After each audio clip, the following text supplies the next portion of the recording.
Hola futuros guardias civiles, en el vídeo de hoy exploraremos una piedra angular en la defensa de los derechos humanos en Europa, el Convenio Europeo para la Protección de los Derechos y Libertades Fundamentales y su mecanismo de supervisión, el Tribunal Europeo de Derechos Humanos.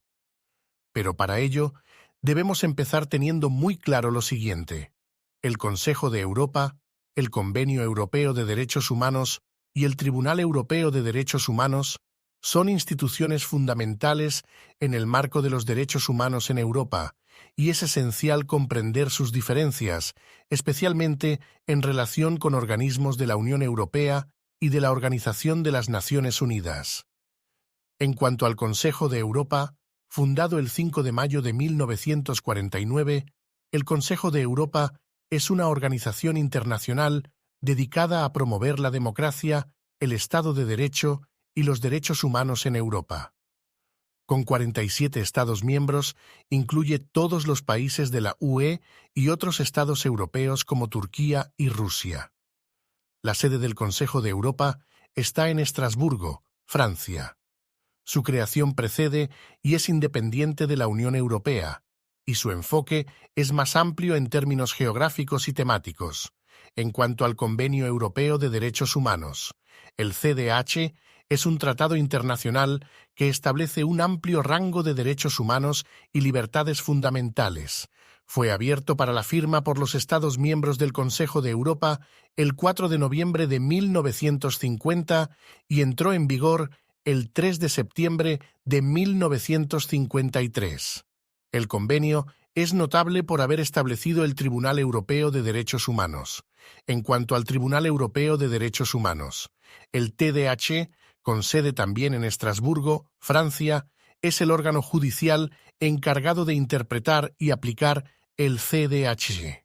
El tribunal está compuesto por 47 jueces, uno por cada Estado miembro del Consejo de Europa, y asegura que los Estados respeten los compromisos asumidos bajo el convenio. El tribunal examina las quejas de individuos o Estados sobre violaciones de los derechos humanos y puede emitir sentencias que los Estados están obligados a cumplir. En cuanto a la importancia de la distinción con la UE y la ONU, es crucial no confundir el Consejo de Europa, el CEDH y el TEDH con las instituciones de la UE o de la ONU. Aunque todas estas entidades trabajan hacia la promoción de los derechos humanos y la cooperación internacional, sus funciones, miembros y marcos legales son distintos. Unión Europea, UE, principalmente una unión económica y política que también trabaja en derechos humanos a través de su propia Carta de Derechos Fundamentales, pero con un enfoque más centrado en la integración y legislación común entre sus Estados miembros. Organización de las Naciones Unidas, ONU, una plataforma global que incluye prácticamente a todos los países del mundo y aborda una gran variedad de temas globales como la paz, la seguridad y el desarrollo económico, además de los derechos humanos a través de órganos como la Corte Internacional de Justicia y el Consejo de Derechos Humanos. Distinguir estas instituciones es esencial para entender correctamente su alcance, sus competencias y cómo interactúan en el sistema internacional de derechos humanos y gobernanza global. Una vez teniendo claro este tema, podemos pasar a explicar el Convenio Europeo para la Protección de los Derechos y Libertades Fundamentales y su mecanismo de supervisión, el Tribunal Europeo de Derechos Humanos. ¿Preparados? Pues comencemos. En cuanto a la estructura del Convenio Europeo, el Convenio Europeo de Derechos Humanos está organizado de manera que asegura una protección amplia y efectiva de los derechos humanos y se divide en varios títulos y artículos que abarcan diferentes aspectos. Preámbulo. Establece las bases y los principios generales del convenio, incluyendo el reconocimiento de la importancia de los derechos humanos y las libertades fundamentales para la justicia y la paz mundial. Título primero. Derechos y libertades. Artículos 2 a 18. Define los derechos y libertades específicos que los Estados partes se comprometen a garantizar y proteger. Estos incluyen el derecho a la vida, la prohibición de la tortura, el derecho a un juicio justo, la libertad de expresión, entre otros. Título segundo, Tribunal Europeo de Derechos Humanos, artículos 19 a 51. Establece el Tribunal Europeo de Derechos Humanos como el órgano encargado de supervisar el cumplimiento del convenio. Define su composición, funciones y procedimientos para tratar casos de violaciones alegadas de los derechos y libertades establecidos en el convenio. Título tercero, Disposiciones diversas, artículos 52 a 59. Incluye disposiciones sobre la interpretación del convenio, las relaciones con otros tratados internacionales y la manera en que las enmiendas al convenio deben ser manejadas. Este tratado ha sido complementado por varios protocolos adicionales que amplían o modifican ciertos aspectos de los derechos y libertades cubiertos, incluyendo la abolición de la pena de muerte y la protección de la propiedad y el derecho a un juicio imparcial. Con esta estructura, el Convenio Europeo no solo proporciona un marco legal detallado para la protección de los derechos humanos, sino que también establece un sistema judicial específico para su protección y cumplimiento a través del Tribunal Europeo de Derechos Humanos. Como futuros guardias civiles, es crucial que comprendan la importancia de este convenio, ya que refleja los valores y principios que deberán proteger y promover en su carrera. Sigamos adelante en nuestra formación y preparación. En cuanto a los derechos y libertades reconocidos en el Convenio Europeo, a continuación, exploraremos los derechos y libertades fundamentales según se describen en el convenio. Artículo 2. Derecho a la vida. Este artículo establece que toda persona tiene derecho a la vida, y el Estado tiene la obligación de proteger este derecho. La muerte solo puede ser resultado de una sentencia de muerte legal o en circunstancias excepcionales que involucren el uso de la fuerza, como la defensa propia o de otros, la detención de un delincuente o en operaciones de control de disturbios. Artículo 3. Prohibición de la tortura. Se prohíbe absolutamente la tortura y otros tratos o penas inhumanos o degradantes sin excepciones. Este artículo es fundamental para garantizar la dignidad humana bajo cualquier circunstancia. Artículo 4. Prohibición de la esclavitud y el trabajo forzoso. Prohíbe la esclavitud, la servidumbre y el trabajo forzoso, aunque admite algunas excepciones como el servicio militar obligatorio y el trabajo en condiciones de detención legal, siempre bajo normas justas. Artículo 5. Derecho a la libertad y seguridad. Garantiza el derecho a la libertad personal, estableciendo bases sólidas sobre las condiciones de detención y los derechos de las personas detenidas, como el derecho a un juicio rápido o a ser puesto en libertad bajo fianza. Artículo 6. Derecho a un juicio justo. Establece el derecho a un juicio justo y público por un tribunal independiente e imparcial. Incluye el derecho a ser informado de las acusaciones, a tener tiempo y facilidades para preparar la defensa y a interrogar o hacer interrogar a testigos. Artículo 7. Ninguna pena sin ley. Este artículo establece que no se puede imponer una pena más grave que la aplicable en el momento de cometerse la infracción penal, asegurando la legalidad y la previsibilidad de las acciones penales. Artículo 8. Derecho al respeto de la vida privada y familiar. Protege la vida privada, la familia, el hogar y la correspondencia de las intervenciones arbitrarias del Estado, equilibrando este derecho con las necesidades de la seguridad nacional y la protección del orden, la salud o la moral públicas. Artículo 9. Libertad de pensamiento, conciencia y religión. Asegura la libertad de pensamiento y religión, incluyendo el derecho a cambiar de religión o creencia y la libertad, ya sea solo o en comunidad, de manifestar su religión o creencias en público o en privado. Artículo 10. Libertad de expresión. Garantiza la libertad de expresar opiniones y de recibir e impartir información e ideas sin la interferencia de autoridades públicas, sujeto a restricciones para la protección del orden público y la moral. Artículo 11. Libertad de reunión y de asociación. Protege el derecho a la libertad de reunión pacífica y a la libertad de asociación, incluyendo el derecho a formar y a unirse a sindicatos con posibles restricciones solo si son necesarias en una sociedad democrática. Artículo 12. Derecho a casarse.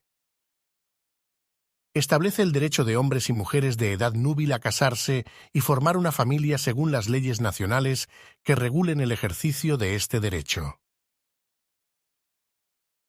Artículo 13. Derecho a un recurso efectivo. Asegura que toda persona cuyos derechos y libertades reconocidos en el convenio sean violados tiene derecho a un recurso efectivo ante una instancia nacional, incluso cuando la violación haya sido cometida por personas actuando en ejercicio de sus funciones oficiales. Artículo 14. Prohibición de discriminación. Prohíbe la discriminación en el goce de los derechos y libertades establecidos por el convenio por cualquier motivo como sexo, raza, color, lengua, religión, opiniones políticas u otras, origen nacional o social, pertenencia a una minoría nacional, propiedad, nacimiento o cualquier otro estado. Artículo 15. Derogación en tiempo de emergencia. Permite a los estados suspender ciertos derechos en tiempo de guerra o emergencia pública que amenace la vida de la nación, siempre bajo estrictas condiciones y sin contravenir otras obligaciones del derecho internacional. Artículo 16.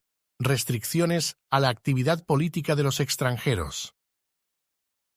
Los estados pueden imponer restricciones a la actividad política de los extranjeros siempre dentro de los límites razonables y necesarios en una sociedad democrática. Artículo 17. Prohibición del abuso de derecho. Estipula que ninguna de las disposiciones del convenio puede ser interpretada en el sentido de implicar para algún estado, grupo o persona el derecho a realizar actividades o realizar actos dirigidos a la destrucción de los derechos o libertades reconocidos en el convenio. Y, artículo 18. Limitación del uso de las restricciones de derechos. Establece que las restricciones permitidas bajo el convenio a los derechos garantizados no deben ser aplicadas con un propósito diferente al que fueron previstas.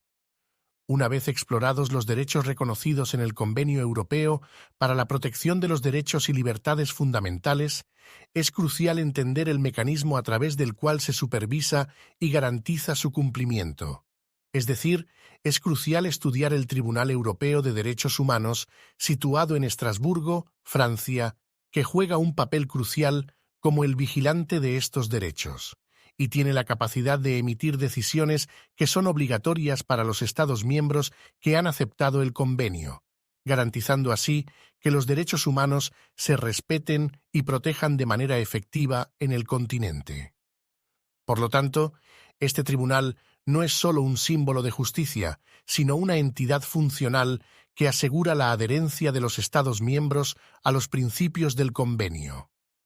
Es decir, su capacidad para emitir decisiones que son obligatorias para los Estados miembros es fundamental, pues garantiza que los derechos humanos sean respetados y protegidos de manera efectiva en el continente. Vamos a ver la estructura y el funcionamiento de este tribunal. Artículo 19. Establecimiento del tribunal propósito. Este artículo establece el Tribunal Europeo de Derechos Humanos, designándolo como el órgano encargado de asegurar el cumplimiento de los compromisos asumidos por los Estados partes en el convenio. Estructura. Señala que el tribunal se compone de tantos jueces como Estados partes haya, garantizando representación equitativa de todos los miembros del Consejo de Europa. Artículos 20 al 23. Composición del tribunal. Número de jueces. El artículo 20 estipula que el tribunal debe tener un número de jueces igual al de los Estados partes. Elección de jueces.